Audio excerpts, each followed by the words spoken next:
All right.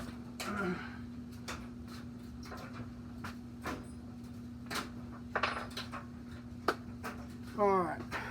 I had some technical issues with the video while I was shooting it, putting on the front bolsters. So let me bring you up to speed. I had some guests come in during the middle of it, throwed me off. As you can hear, my wife's doing laundry. A few other issues. So this is what we've got. I've got this knife in this vise right here. Okay. Got the front bolsters on it, but I'm going to walk you through how I did it. We had the blade finished, polished, sanded, and we had it mashed off and taped. There's no way that we were going to get any epoxy or dirt or anything on that blade after we got it into a mirror finish. So what I did is I pre-cut 2 pieces of this bolster material. This is a 1/4 by 1 by 12 inch piece of nickel silver bolster bar stock, and I cut it 2 pieces equal length that goes from the top of the knife to the bottom of the knife with a little extra. Once I did that, I cleaned them up on the belt sander, and once I got them clean and I knew they fit flush on the knife, I took and laid them on the knife to lay them out with the holes that I had pre-drilled in the tang. I'm going to unchuck it right here because it's been in here enough where it's not going to move now. So what I've done is I basically drilled 2 holes in these bolsters, lined them up perfectly, and drove 2 pins in there, which I had pre-cut, nickel silver round stock. Once I drove them in there, I peened them, made sure that the bolsters were flat against the tang of the knife so there's no gaps all the way around it. It's very important. You don't want it to set up and there'll be a gap here or a gap back there, and then when you put your handle on, you know, it's just gap, gap, gap, and then you either tear it apart, which is almost impossible, or you start over. Grind them off. I've done that. Neither answer is the one I'm looking for.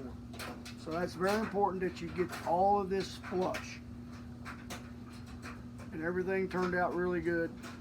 There's no gaps anywhere on the bolsters. And I did say I peened them.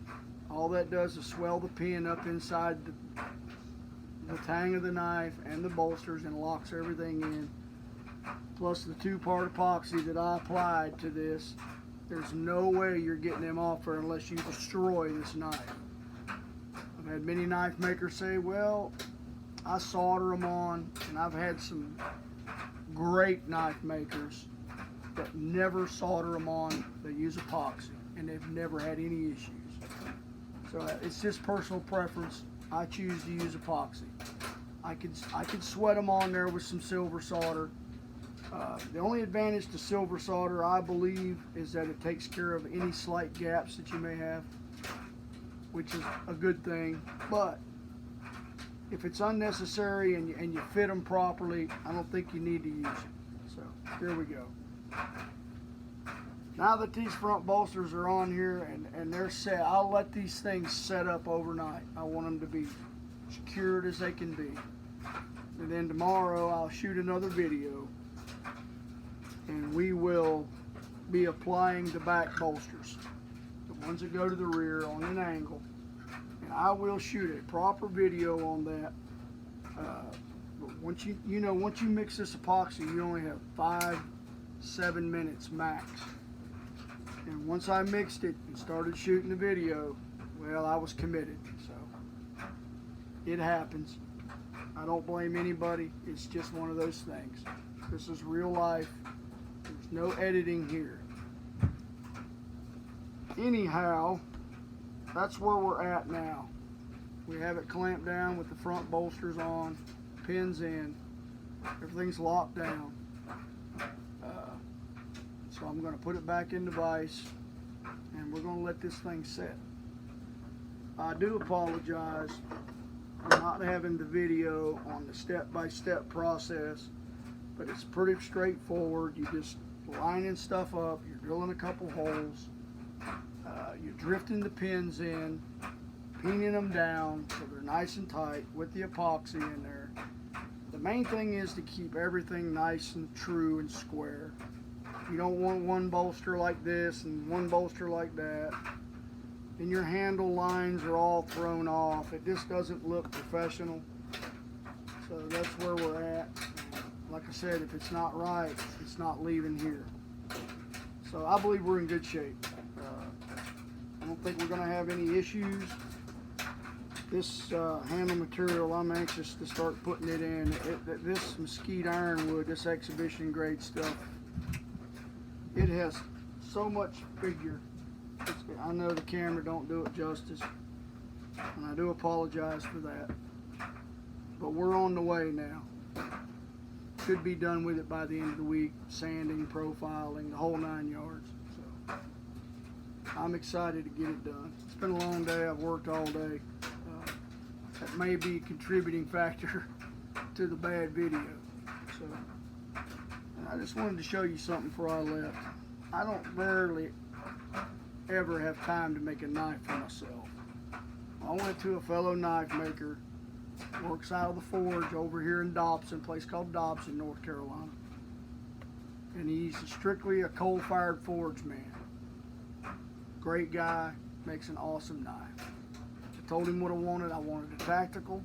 I wanted a Tom Brown tracker or something similar, maybe a little bit bigger, fit my big hands. And this is what he came up with. I think this is one of the coolest knives I believe I've ever seen.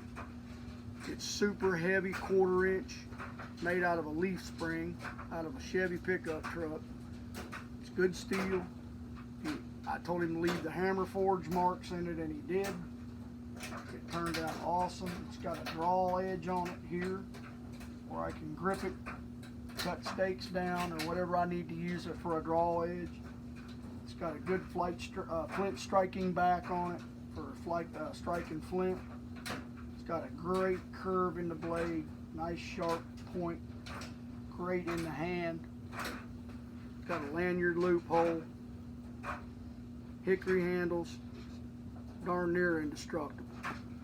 So I'm going to make a sheath for this one when I make a sheath for that one, because this one's mine. I just don't have time to do it for myself, so I have to have another knife maker make me a knife, if that's make any sense to you. But all in all, it turned out great. I just wanted to show you his work. I think it's awesome. The guy does a great job. It's a user knife. You know, it's something you can throw down in the ground or in the dirt or stab in a barrel, whatever you need to do. This will hold up to it. This is a user's knife too, don't get me wrong. It's just got a lot more refining finish. A lot of detail in it. I hope he uses it when he's done with it, because it's really going to be spectacular looking. Not bragging by no means, but the quality will be there. The file work, the handle, it's going to be really nice. But anyway, I'm going to quit talking and get off here. I'm going to eat me something.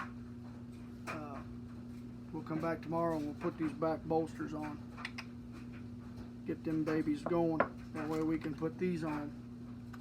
Then we can start doing the finish work from the front bolster back, which will take about a day.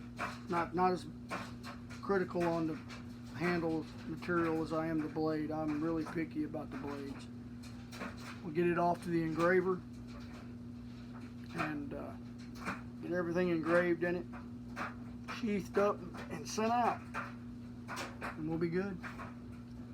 Like I said, I apologize for the other video. It didn't turn out. I had to get rid of it.